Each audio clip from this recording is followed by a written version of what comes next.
Hello everyone, आपका स्वागत है मेरे चैनल यो फुजोशी में। आप लोग कैसे हैं? आई होप कि आप लोग ठीक होंगे। तो पहले तो मैं कहना चाहती हूँ गाइस कि मैं कल वीडियो अपलोड इसीलिए नहीं कर पाई क्योंकि मेरी तबीयत ख़राब हो गई थी। मैं परसों ही वीडियो अपलोड कर देती, पर मेरी तबीयत थोड़ी ख़राब हो गई थी, इस वजह से मैं वीडियो अपलोड नहीं कर पाई। तो आप लोग चिंता मत करिए, अब से मैं डेली ये वीडियो अपलोड करूँगी, ओके?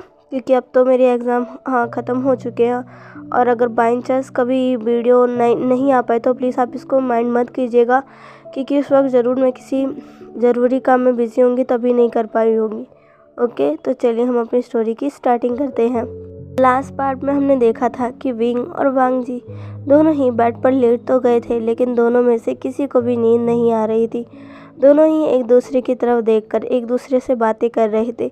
विंग, जिसने अपने लिप्स को पाउट बना लिया था, वांग जी विंग को बस उसी पाउटी लिप्स के साथ देख रहा था कि विंग कितना क्यूट लग रहा था। तभी विंग कहता है, तुम क्या देख रहे हो लंजा? वांग जी कहते हैं, नहीं कुछ भी तो नहीं। जी कहता है, विंग, मुझे लगता है अब हमें सो जाना चाहिए। सुबह हमें जल्दी उठकर अंकल से भी मिलने जाना है और बाकी बची रस्मों को भी पूरा करना है। विंग कहता है, क्या अभी और रस्में बची हैं? वांग जी कहता है, हाँ विंग, अभी तो और बची हुई है। आज रात बहुत हो गई थी, इसलिए अंकल ने सीधा हमें रूम में भेज दिया। बाकी का जो भी रस्म है उसे हम कल पूरा करेंगे, इसलिए तुम्हें अब सो जाना चाहिए, क्योंकि कल शायद तुम्हें पूरा दिन उन रस्मों को पूरा करने के लिए इधर से उधर जाना पड़ेगा। पहले हमें अंकल से मिलना पड़ेगा, फिर बाकी सारी रस्में हमें करनी पड़ेगी। कल का दिन बहुत थकान भरा होगा विंग, इसलिए तुम अभी सो जाओ। विंग कहता है, क्या कल भी मुझे ये सब करना पड़ेगा? ओह, मैं तो आज ही बहुत थक गया हूँ। विंग फिर से ये सब अपने पाउटी लिप्स के साथ कह रहा था। विंग को देखकर वांग जी के चेहरे पर एक स्माइल आ जाती है और वो विंग के गालों को सहलाते हुए कहता है, कोई बात नहीं विंग, बस कल भर, फिर उसके बाद तुम अच्छे से आराम करना, ठीक है? ऐसा कहकर वांग जी विंग को देखकर स्माइल कर रहा था और उसके गालों को भी सहला रहा था। विंग बस वांग जी को देख रहा था और वांग जी, जो कि अब विंग को देखता है कि विंग बस उसकी तरफ ही देख रहा है। वांग जी, जो कि उसने अपने हाथों को विंग के गालों पे रख रखा था, उसने ये अनजाने में ही किया, लेकिन अब उसे महसूस हो रहा है कि विंग के गाल कितने ज़्यादा सॉफ्ट है। वांग जी अब अपने हाथों को धीरे धीरे विंग के गालों पर फिराने लगते हैं। विंग बस वांग जी को देख रहा था। वांग जी बस अपने हाथों को विंग के गालों पे फैला रहा था और फिर वो विंग के गालों से होते हुए अपने हाथों को विंग के उन रेड स्ट्रॉबेरी जैसे लिप्स के ऊपर ले आकर उन्हें अपने थंब से प्रेस करने लगता है। विंग बस वांग जी को देख रहा था और वांग जी अपने थंब से जब विंग के लिप्स को दबा रहा था, तभी विंग वांग जी के थंब को अपने मुंह में ले लेता है। ये देखकर वांग जी के चेक्स बुरी तरीके से रेड हो जाते हैं। वो विंग को देखता है, जो कि उसी की तरफ देख रहा था। विंग, जो कि अभी भी वांग जी को देख रहा था, वांग जी अब अपने कांपते हुए होठों से कहता है, विंग। जब वांग जी की वॉइस सुनता है तब उसे होश आता है कि आखिर उसने क्या किया। वो तुरंत ही वांग जी के अंगूठों को अपने लिप्स से छोड़ देता है और सीधा दूसरी तरफ घूम जाता है। उसके चिक्स भी बहुत ही ज़्यादा रेड हो चुके थे। विंग मन में कहता है, ये मैंने अभी क्या कर दिया? वांग जी, जो कि तुरंत ही अपने हाथों को अपनी तरफ वापस खींच लेता है, वो भी यही सोच रहा था ये क्या हो गया। तभी विंग कहता है, लंजा, मुझे लगता है तुम सही कह रहे थे, अब हमें सो जाना चाहिए। ऐसा कहकर विंग अपनी आंखों को टाइटली बंद कर लेता है। विंग उस तरफ घूम चुका था। वांग जी विंग को देखता है और फिर कहता है, ठीक है विंग। और ऐसा कहकर वांग जी अपने आप को अच्छे से ब्लैंकेट से कवर करता है और फिर अपनी आंखें बंद कर लेता है। थोड़ी देर बाद दोनों को ही आखिरकार नींद आ जाती है और दोनों ही सो जाते हैं। अब यहाँ पे हमें सुबह का सीन दिखाया जाता है। सुबह 4 बज चुके थे। वांग जी की नींद अब खुल चुकी थी। वांग जी अब अपनी आंखों खोलता है और बेड पर से उठ कर बैठ जाता है। वांग जी अब सामने की तरफ देखता है, जहाँ पर विंग बड़े आराम से सो रहा था। वो सोते समय बहुत ही ज़्यादा सुंदर लग रहा था। उसका फेस बहुत ही ज़्यादा इनोसेंट लग रहा था। वांग जी जब विंग को देखता है तो उसके चेहरे पर एक स्माइल आ जाती है। वांग जी विंग के थोड़े पास जाकर उसके नरम नरम गालों को छूता है और फिर विंग के फोरहेड पर एक किस करता है और फिर उसको देखकर मुस्कुराकर वांग जी वहाँ से उठकर चला जाता है। वांग जी फिर अपना डेली रूटीन करता है, बाथरूम में जाकर अच्छे से फ्रेश होता है। फ्रेश होने के बाद वो अपने क्लोथ्स को पहनता है और फिर मेडिटेशन के लिए बैठ जाता है। वो 1 घंटे तक मेडिटेशन करता है। 1 घंटे के बाद जब वांग जी को लगता है कि अब उसे विंग को उठा देना चाहिए, तब वांग जी विंग के पास जाता है और विंग को धीरे से हिलाते हुए कहता है, विंग विंग उठो, विंग अब तुम्हें उठ जाना चाहिए। विंग तुम्हें याद है ना, हमें अंकल से मिलने जाना है। विंग उठो उठो, विंग उठ जाओ, जल्दी से उठ जाओ विंग, फ्रेश हो जाओ और अच्छे से तैयार हो जाओ, हमें अंकल के पास जाना है। विंग विंग उठो। विंग आखिरकार नींद में ही कहता है, जे ऐसा मत करिए ना, मुझे और सोना है। वांग जी जब ये सुनता है तो विंग से कहता है, विंग मैं तुम्हारी जे नहीं हूँ, विंग उठो। विंग तुम भूल गए क्या, हमारी शादी हुई है, हमें अंकल से मिलने जाना है। विंग जैसे ही सुनता है वो सीधा ही झटाक से बेड पर से उठकर बैठ जाता है और वांग जी की तरफ अपनी वाइडन आंखों से देखने लगता है। वांग जी विंग को ऐसे देखकर विंग से कहता है कि क्या हुआ विंग। विंग जो वांग जी को देखता है तब उसे याद आता है, हाँ उसकी तो शादी हो गई है और अब वो यहाँ पर है। यहाँ पर कोई नहीं है, नहीं उसके बाबा, नहीं उसकी माँ, उसकी जेजे भी नहीं है, नहीं उसको परेशान करने वाला उसका भाई जियान चैंग भी यहाँ नहीं है। यहाँ कोई नहीं है सिवाय विंग के। विंग ये सोचकर बहुत ही ज़्यादा सैड हो जाता है। वो अपने फेस को नीचे कर लेता है और कहता है, ओह लंजा ये तुम हो। वांग जी को विंग की थोड़ी फिक्र होने लगती है। वांग जी कहता है, विंग क्या तुम ठीक हो। विंग जो कि ये सोचकर बहुत ही ज़्यादा सैड हो चुका था, वो वांग जी से कहता है, लंजा मुझे मेरी फैमिली की याद आ रही है। वांग जी जब भी सुनता है तो विंग से कहता है, विंग तुम चिंता मत करो, अगर तुम चाहो तो हम उनसे मिलने चलेंगे। विंग जिसकी आंखें नम हो चुकी थी, अब उसकी आंखों में से आंसू भी निकलने लगते हैं। वांग जी को जैसे ही महसूस होता है कि विंग रो रहा है, वांग जी बहुत ही ज़्यादा वरीड हो जाता है। वो तुरंत ही विंग के पास जाकर विंग का फेस अपने हाथों में लेकर उठाता है और फिर विंग के फेस को देखता है जिसमें से लगातार आंसू निकल रहे थे। वांग जी बहुत ही ज़्यादा वरीड हो जाता है। वो विंग के फेस को पकड़ते हुए कहता है, विंग क्या हुआ, तुम रो क्यों रहे हो। विंग विंग क्या मुझसे कोई गलती हो गई। विंग तो तुम रो क्यों रहे हो। विंग जो कि वांग जी के हाथों को पकड़ता है और फिर अपना सर ना में हिलाते हुए कहता है, नहीं लंजा तुमसे कोई गलती नहीं हुई है। तभी वांग जी कहता है, विंग फिर तुम रो क्यों रहे हो। विंग कि क्या हुआ। विंग कहता है, मुझे पापा की याद आ रही है, मम्मा की याद आ रही है, मुझे जेजे की भी बहुत याद आ रही है और उस जियान चैंग की भी याद आ रही है। वो मुझे बहुत तंग करता था पर मुझे आज उसकी बहुत याद आ रही है। लंजा मैं क्या करूं, मुझे उनसे मिलना है।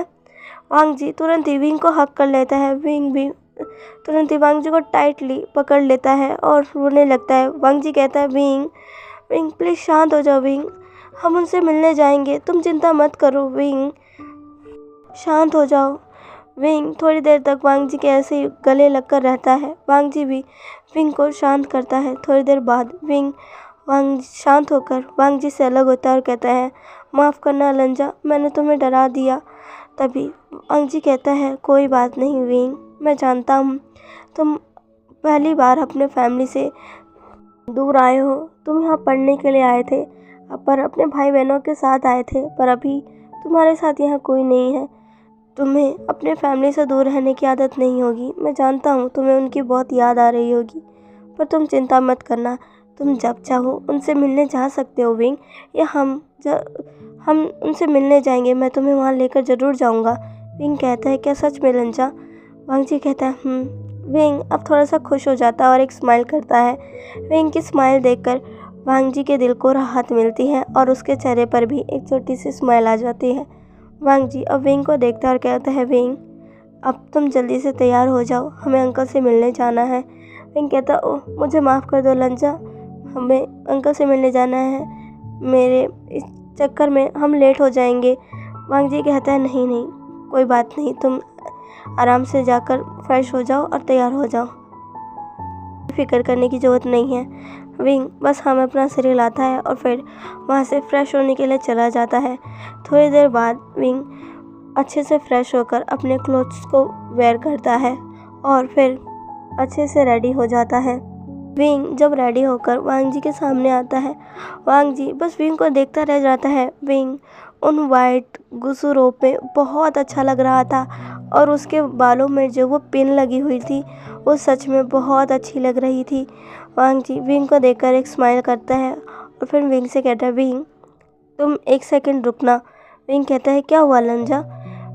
वांग जी अब वहाँ से थोड़ी दूरी पर जाता है।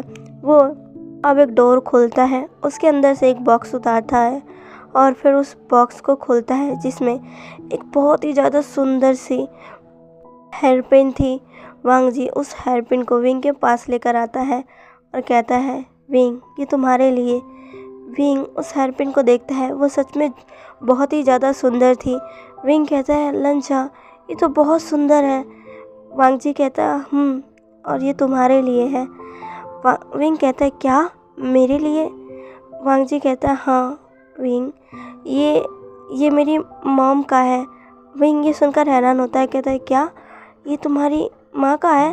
वांग जी कहता है हाँ विंग मेरी माँ जब थी तब उन्होंने मुझे दिया था ताकि मैं इसे बाद में उस इंसान को दे सकूं जो मेरा पार्टनर होगा, जो पूरी लाइफ अब मेरे साथ बिताएगा और वो तुम हो विंग। विंग ये सुनकर वांग जी को देखने लगता है।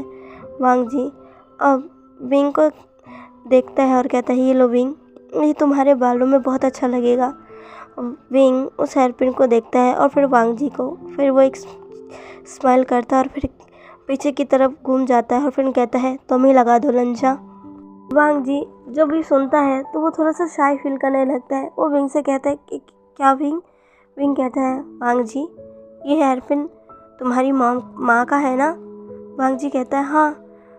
विंग कहता है और उन्होंने कहा था कि ये तुम अपने पार्टनर को देना जो कि मैं हूँ। वांग जी कहता है हाँ। विंग कहता है और तुम मेरे हस्बैंड हो लंजा और मैं तुम्हारा, और तुम ये पिन खुद अपने हाथों से मेरे बालों में लगाओगे तो मुझे अच्छा लगेगा।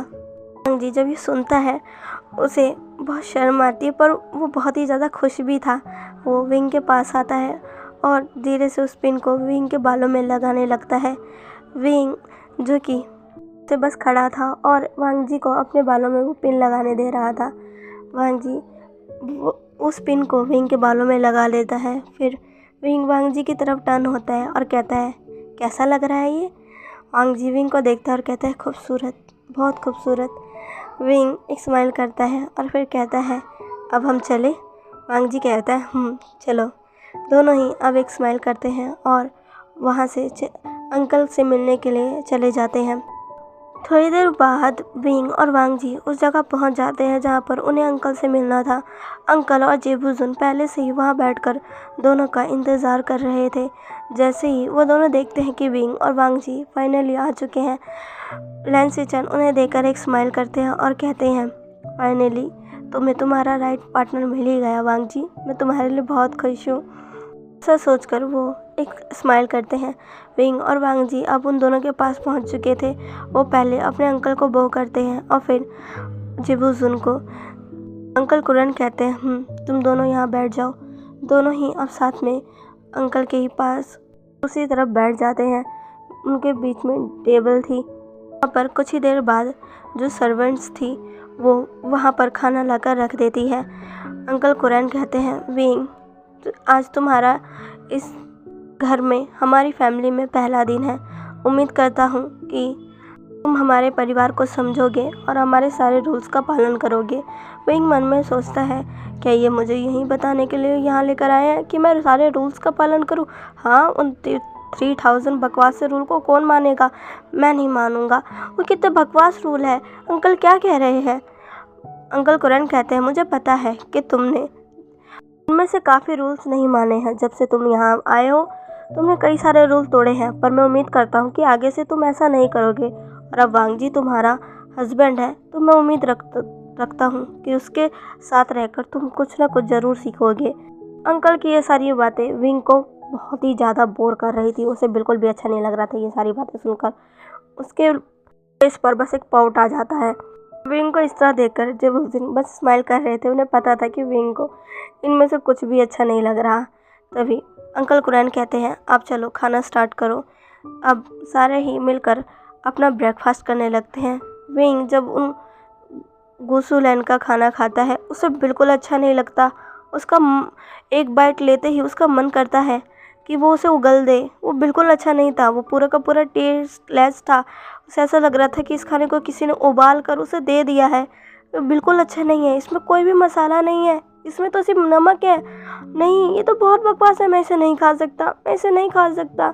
ऐसा ये सोचकर विंग अपनी पॉर आइज़ के साथ वांग जी की तरफ देखने लगता है। वांग जी जो कि अपना खाना खा रहा था, वो विंग की तरफ जैसे ही देखता है, वो देखता है कि विंग उससे अपनी पॉर आइज़ से घूरे जा रहा है, अपनी इनोसेंट आइज़ से।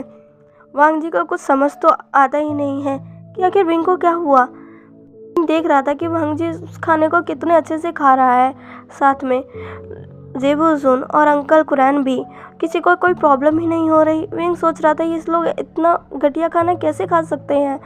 विंग वांग जी की तरफ देख रहा था कि वांग जी उसके लिए ज़रूर कुछ करेगा, उसे ये खाना खाने की आदत नहीं है। वांग जी जो कि जब विंग की तरफ देखता है तो उसे समझ नहीं आता कि आखिर वो विंग कहना क्या चाहता है। विंग जो कि वांग जी की तरफ देखकर अपने फूड की तरफ इशारा करता है। वांग जी जब विंग के इशारे की तरफ देखता है तो वांग जी समझ नहीं पाता है, उसे समझ नहीं आ रहा कि विंग क्या कहना चाहता है। वांग जी विंग से पूछ भी नहीं सकता है क्योंकि खाने के वक्त बातें करना मना है और ये क्लैन का रूल भी है। वांग जी ऐसा नहीं कर सकता है। और दूसरी तरफ विंग जिससे ये खाना बिल्कुल भी खाया नहीं जा रहा था, वांग जी जो कि कुछ भी नहीं कर सकता था। तभी अंकल कुरैन की नज़र विंग और वांग जी पर पड़ती है जो कि एक दूसरे को ही देख रहे थे। तभी अंकल कुरैन थोड़ा सा खांसते हैं और उनके खांसने से विंग और वांग जी उनकी तरफ देखने लगते हैं। अंकल कुरैन उनको एक लुक देते हैं और फिर अपना खाना खाने लगते हैं। वांग जी भी अब चुपचाप आराम से अपना खाना खा रहा था। विंग के पास अब कोई चारा बचा नहीं था तो वो भी अब अपने खाना को खाने लगता है, पर वो खाते समय बहुत ही ज़्यादा आड़े टेढ़े मुँह बना रहा था, जैसे उसको किसी ने पनिश किया हो इस खाने को खाने के लिए। और वो विंग बस ज़बरदस्ती उस खाने को ठूस रहा है और बस निगलता जा रहा है। विंग को ऐसा करते हुए वांग जी और जेबूजुन दोनों ही देख रहे थे। वांग जी जो कि समझ नहीं पा रहा था कि आखिर विंग को हुआ है क्या है। क्या विंग को ये खाना अच्छा नहीं लग रहा, पर ये तो अच्छा खाना है और विंग के हेल्थ के लिए भी अच्छा है। वांग जी की नज़र में यही खाना सबसे अच्छा था क्योंकि वो वांग जी बचपन से यही खाना खाता आ रहा है। दूसरी तरफ विंग को देखकर जेबूजुन की तो बस हंसी छूट रही थी। उनका तो मन कर रहा था कि वो ज़ोरों से हंसे, पर वो ऐसा नहीं कर सकते हैं। आखिरकार कुछ समय बाद सबका खाना ख़त्म हो ही जाता है। विंग उस खाने को खाकर पहली सांस लेता है। वो ऐसे कर रहा था जैसे उसने जंग जीती हो।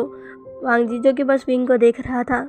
अब अंकल कुरैन कहते हैं, ठीक है, अब जो बाकी की बची रस्म है हम उन्हें कर लेते हैं।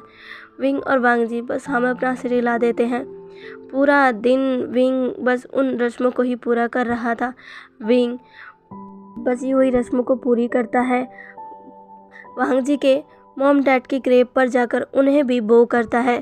फिर लैन क्लैन की जितने भी ओमेगा थी वो सारी विंग को देखने आती है और विंग को काफ़ी सारे कॉम्प्लीमेंट भी देती है। साथ में उसे ये भी सिखाती है कि उसे अपने अल्फ़ा का कैसे ध्यान रखना चाहिए और उसे ऐसा क्या करना चाहिए जिससे उसका अल्फ़ा हमेशा ही खुश रहे और बस उसके साथ रहे। उनमें से एक विंग के पास आती है और कहती है, अपने अल्फ़ा का ध्यान रखना, अल्फ़ा का मन कब डोल जाए किसी को भी नहीं पता। विंग को कुछ समझ नहीं आता है। वो उनसे कहता है, आप क्या कहना चाहती हो। तभी वो लेडी कहती है, ओह तुम तो बहुत भोले हो, तुम्हें नहीं पता है कि अल्फ़ा कब किस पर अपना दिल निछावर कर दे, कब किसे अपना दिल दे दे, ये किसी को भी नहीं पता। इसलिए तुम्हें अपने अल्फ़ा को काबू में रखना सीखना चाहिए, वरना पता नहीं कब उसका दिल तुम्हें छोड़कर किस पर आ जाए। विंग ये सुनकर बहुत ही ज़्यादा हैरान हो जाता है और कहता है, क्या वो लेडी कहती है हाँ, इसीलिए अपने अल्फ़ा को जितना हो सके उतना खुश रखने की कोशिश करना, ताकि वो कभी तुम्हें छोड़कर किसी और ओमेगा के पास ना जाए। विंग ये सोचकर कहता है नहीं वांग जी, वैसा नहीं है। तभी वो लेडी हंसते हुए कहती है आह, शुरुआत में सभी अल्फ़ा ऐसे ही होते हैं, पर बाद में उन्हें अपने लिए कोई और ना चाहिए ही होता है। बहुत कम ओमेगा होते हैं जिनके अल्फ़ा बहुत अच्छे होते हैं, और वो बाहर किसी भी और दूसरे ओमेगा को नहीं देखते हैं, नहीं वो अपने ओमेगा को छोड़कर किसी दूसरे ओमेगा के पास जाते हैं। पर हर किसी के साथ ऐसा हो ये ज़रूरी नहीं। उसके साथ वाली जो औरत थी वो भी कहती है हाँ, इसलिए हम तुम्हें बता रहे हैं कि अच्छे से ख्याल रखना, भले ही तुम्हारा अल्फ़ा तुम्हारे सामने बहुत ही अच्छा क्यों ना हो, पर तुम्हारे पीठ पीछे वो कैसा है तुम्हें वो भी जानना चाहिए। विंग ये सुनकर सोच में पड़ जाता है कि उसे क्या करना चाहिए। ये पूरा दिन विंग का बस इन सब चीज़ों में ही गुजर जाता है। आखिरकार शाम के वक्त विंग को इन सारी चीज़ों से छुट्टी मिलती है। वो अब जिंगशी आता है और फिर आकर सीधा बेड पर लेट जाता है और कहता है ओह, आज का दिन कितना थकान भरा था, मैं तो बहुत ही ज़्यादा थक गया। ऐसा सोचकर विंग बस आराम से बेड पर लेटकर अपनी आंखें बंद कर लेता है और उसे कब नींद आ जाती है उसे खुद नहीं पता चलता। इधर दूसरी तरफ वांग जी जो कि अपने अंकल के साथ था, जिसमें उसके अंकल कह रहे थे वांग जी तुम्हें सब चीज़ों का ध्यान रखना होगा। हाँ, आने वाली जितनी भी चीज़ें हैं तुम्हें उन सब के बारे में अच्छे से सोचना होगा। तुम्हें अपने और विंग के रिश्तों को भी जल्दी आगे बढ़ाना होगा। वांग जी कहता है मैं सब समझ रहा हूँ अंकल, पर मैं विंग को किसी भी चीज़ के लिए फोर्स नहीं करना चाहता। अंकल कुरैन कहते हैं मैं भी नहीं कह रहा कि तुम उसे फोर्स करो, पर तुम अपने रिश्ते को जितना जल्दी हो सके उतना जल्दी आगे बढ़ाने की कोशिश करो वांग जी, तुम इतना तो कर ही सकते हो। वांग जी कहते हैं जी अंकल, मेरे से जितना हो सकेगा मैं उतना करूँगा। अंकल कुरैन कहते हैं ठीक है, अब तुम जाओ। वांग जी अपने अंकल को बो कर वहाँ से चला जाता है। उसे विंग से मिलना था। सुबह से वो और विंग कितनी सारी रस्मों को पूरे कर रहे हैं।